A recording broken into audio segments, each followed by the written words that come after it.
Hola, yo soy Kuruni y esto es Ciencia y Unicornios.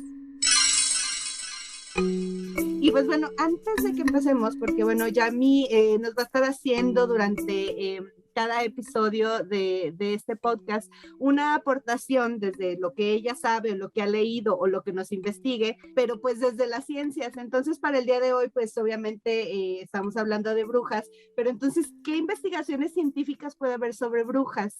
A ver, cuéntanos, Yami. Uy, un montón. Hay muchas cosas. Vienen varias. Esta que encontré es una de mis favoritas porque creo que lo voy a comentar hasta el final, que se me hace que hasta sale en un capítulo de House MD. No sé, uno de los casos más famosos de cacería de brujas en el folclore es la cacería de brujas en Salem, Massachusetts. Ha habido muchas películas al respecto, y Salem está lleno de ese folclore, y se supone que en Halloween se pone mi padre. En la historia, sí. Los hechos fueron los siguientes. Entre 1692 y 1693 hubo una serie de acusaciones que terminó con 20 mujeres ejecutadas por brujería. Entonces es uno de los casos más famosos porque pasó así como que de la nada. Todo comenzó en la casa de un reverendo, se llama Samuel Parris, y estaba de visita una sobrina suya de 11 años y su nombre era Abigail Williams. Esta niña venía con dos de sus sirvientes, que eran esclavos de Barbados, y se supone la principal, que era como su niñera, se llamaba Tituba, y ella siempre le contaba historias pues de fantasmas y cosas que le llamaban la atención a la niña. Ella se le empezó a contar a otras niñas de ahí. Pasaron otras cosas históricamente, que es lo que esta doctora publicó en 1976. Su nombre es la profesora Linda R. Carpenter, y en la revista Science, que es una revista pues de mucho impacto en la comunidad científica, ella publicó un artículo tratando de explicar qué pudo haber sucedido químicamente que movió la situación en Salem. En aquel entonces, porque no nada más fue la visita de la niña, lo que sucedió es que empezaron a morir animales, empezaron a morirse cosechas, y como platicábamos en el episodio anterior, casi siempre que no había una explicación lógica a las cosas, era así como que no, son mujeres. Y también se dice que esto provocó a que todos los vecinos empezaron a cobrar sus vendetas entre ellos, así de es que yo vi a mi vecina, bla, bla, bla, que probablemente estaba haciendo eso, y se salió de control. Me suena a capítulo de Black Mirror, pero fue verdad. Okay. Sí, pero también varias de las niñas tuvieron efectos en su persona, efectos fisiológicos. Tuvieron, unas se empezaron a convulsionar, otras tuvieron alucinaciones. Una de las explicaciones que se maneja es que las niñas inventaron todo por atención y luego se salió de control con los adultos y luego ya no dijeron nada, que es posible. Pero la doctora Caporel lo que dice es que probablemente todo esto se debió a una intoxicación por ergotamina. Las pruebas que ella usa son, una es que más o menos en ese invierno y ese verano fue muy húmedo, o sea, ese invierno nevó mucho, y eso se sabe por los registros de la ciudad. Entonces el siguiente verano fue muy húmedo, lo cual genera o puede generar que haya una infección en los cultivos de centeno. Hay una planta, no es planta, perdón, es un hongo, se llama Claviceps purpurea, que puede tener así varios químicos, pero dos importantes son la ergotamina y el ácido lisérgico. El ácido lisérgico es como el LSD, entonces tienes alucinaciones. Y la ergotamina puede provocar convulsiones, puede provocar muerte, también explica que si le dieron ese centeno a los animales se murieran, por ejemplo. Claro. Entonces, las personas que estaban embrujadas, y el artículo muestra un mapa de todas las personas que manejaron síntomas, estaban cerquita de las rutas donde se producía centeno. Entonces, todos los síntomas como que coinciden y puede ser que haya sido, o sea, sentir como vasoconstricción en las extremidades, sentir pinchazos, porque pues ellas pensaban que sentían pinchazos porque el demonio las estaba pinchando. Pueden tener dolor, lo que les dije a las alucinaciones. Entonces, junto, lo que ella trata de justificar es que a lo mejor lo que sucedió es que hubo una infección de ergotamina más toda la histeria colectiva de los grupos puritanos de aquella época provocó. Qué bueno que ya no hay de sus grupos, ¿verdad? Sí, ya esos ya no existen, pregúntenle a ti. Pero provocó que se murieran mujeres, sobre todo mujeres. Claro, qué chistoso qué raro. Qué raro, porque casi no se ve eso que tuvieron los puritanos estén. Y no sé si han visto, hay una obra de teatro, porque también una explicación que se le da al que es social, habla de eso, o sea, qué fácil que es acusar, y cuando en el momentum puedes deshacerte de quien tú quieras. Y hay una obra de teatro que se llama The Crucible, de Arthur Miller, que también se ha hecho películas que se trata de eso, o sea, que de hecho, en la película que yo vi, que es muy viejita, pusieron a Abigail como una chavala que está enamorada de alguien casado y fue la que empezó todo. Aunque en la historia real Abigail era una niña, pero en la obra de teatro, en la historia, es como una historia de odio, de que una persona empieza un chisme y luego todos empiezan a irse por el lado del drama y del tomar caos. ácido clorhídrico, o cómo se llama.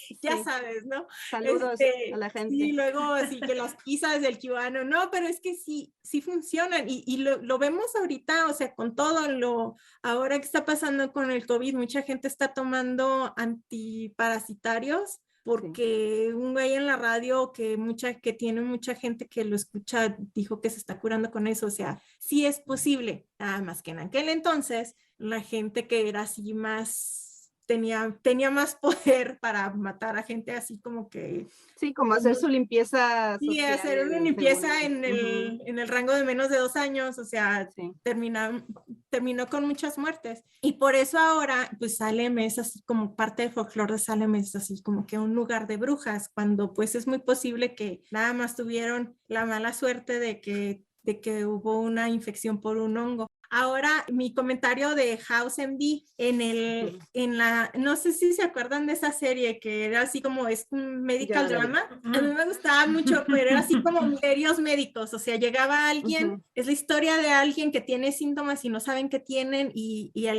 la historia se desarrolla en ver cuáles son, cuál es la enfermedad al final. Y entre más pasa la historia, más se sabe de la historia del paciente. Entonces, en la temporada 4, capítulo 4, hay una chava que trabaja, y yo creo que ese capítulo suena también mucho a Halloween, porque es una chava que trabajaba en una funeraria y de pronto los muertos le empiezan a atacar y bla, bla, bla. Y cuando llega a nosotros, o sea, de su trabajo, ella está teniendo convulsiones. Después, en lo que están investigando, pues, qué es lo que tiene, se dan cuenta que está hablando, tú ves a la mamá y platicando con ella en todo el episodio, que a la mitad te das cuenta que la mamá murió hace mucho tiempo, entonces está como, la historia como que quiere poner así la duda de, ay, a lo mejor el fantasma es un personaje, cuando no, las alucinaciones eran una parte de su enfermedad. Casi al final se descubre que ella era de esas personas así como muy sanas, vegetarianas, que hacían todo, que se cuidaban. Sí, o sea, como, compraban pan que era hecho en casa y resulta que el pan de centeno que ella consumía estaba contaminado también con clavices purpúrea, entonces ella también tenía síntomas de ergotamina, entonces está muy padre y se me hizo muy interesante, sobre todo porque fue publicado en un journal como Science, que es así como muy de ciencia básica. Sí. Entonces, yo creo que es uno de los casos que encontré sobre brujería. Ese es uno de los que me gustó más porque ahorita lo estoy así como que súper resumiendo, pero sí trata de explicar todo. Toda esa evidencia es obviamente circunstancial porque pues pasó hace mucho tiempo y pues el acceso a lo que sucedió en aquel entonces pues es limitado. Pero sí está muy bien discutido y yo sí creo que es una explicación plausible. Ahora, Bueno, a mí me gustaría agregar que todo esto que nos das una explicación, que aunque dices que es circunstancial, pero por ejemplo acá en la tesis que les comentaba, menciona que hay incluso, o sea, hay textos en los que se habla de hierbas de las brujas. O sea, estaba documentado. Entonces, había textos en los que, o sea, por ejemplo, se menciona uno en específico que, por aquí ahorita les doy el dato, pero titulado Hierbas de las Brujas, y tenía 92 géneros con más de 2000 especies. Entonces, o sea, imagínense la cantidad de, pues, o sea, de estudios que había al respecto. Y entre esas había muy bien identificada un trío, le llamaban el trío del delirio o la tríada diabólica, que estas hierbas de las brujas, que se componía por beleño, la belladona y el estramonio. Y aparte se podía agregar la mandrágora. Pero resulta que aquí nos dice que entre las cosas que utilizaban había, por ejemplo, harina. Y entonces luego escogían la harina moteada de cereal, que era precisamente lo que nos mencionabas del clavíceps purpúrea. O sea, pues estaba ahí el hongo y este hongo de que nos dices de donde se obtiene el LSD, y pues claro que, o sea, que causaba todas estas alucinaciones, etcétera. Y ahorita que mencionas la belladona y todas esas plantas que son, que tienen alcaloides, un dato que se me quedó bien grabado, porque la belladona, el toloache, todos esos tienen alcaloides, y los alcaloides son compuestos orgánicos nitrogenados. Entonces, se dice que las plantas que tenían más concentración de alcaloides crecían cerca de panteones en aquel entonces, porque la tierra tiene mucho nitrógeno.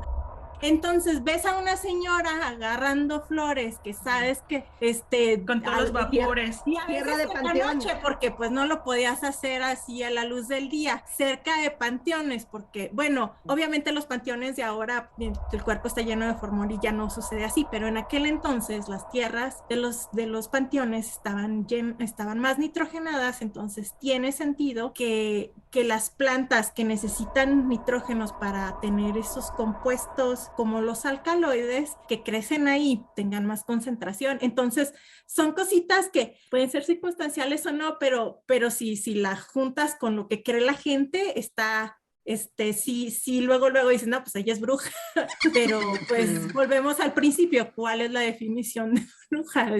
¿Qué es lo que hace una bruja? Una persona que sabe, que agarra una planta y sabe que tiene propiedades químicas, o una persona que agarra la planta para hacer brujería, pues. O que usa el poder de convencimiento a través de la oración, a través de... Sí, hay muchos factores ahí. Sí, es que yo creo que esa es así como que mi última aportación de medicina en particular, porque muchos, o sea, la parte más padre de etnobotánica es eso, o sea, que todas las plantas que tienen compuestos que son medicinales o tóxicos, dependiendo de la dosis, tienen su historia y tienen por qué y tienen cómo las usan en diferentes culturas. Entonces, y casi siempre están asociadas con brujas o curanderas o chamanes o llámese lo que sea dependiendo de la cultura. Y que decíamos que antes, o sea, pues sí, no importaba tanto el género, ¿no? Antes de la época medieval seguramente los usaban por igual hombres y mujeres, pero en la época medieval le atribuyeron esta carga de maldad a las mujeres que lo utilizaban. Sí. Y bueno, ya nada más para mencionarles que el texto que cita aquí la autora es de Parcelos y se llama Botánica Oculta. También lo vamos a compartir en redes sociales, sí. No se preocupen, todos estos datos, Sí, este podcast podría ser así como que lista de libros y tesis que tienes que leer. Sí, y si no los quieren leer, nos escuchan a nosotras. Nos escuchan a nosotras porque les damos el súper resumen. Pero entonces, muchísimas gracias a todos por su atención. Recuerden nuestras redes sociales. Nosotras estamos aquí para empezar este proyecto con muchas ganas. Gracias, Kuruni. Gracias, Lucy Tornasol. Yo soy La Chachis y esto fue Síntesis Podcast. Adiós. Adiós. No olvides seguirnos en Twitter. Estamos como @SíntesisPodcast. También puedes comunicarte con nosotros a través de nuestro correo electrónico que es podcastsíntesis@gmail.com.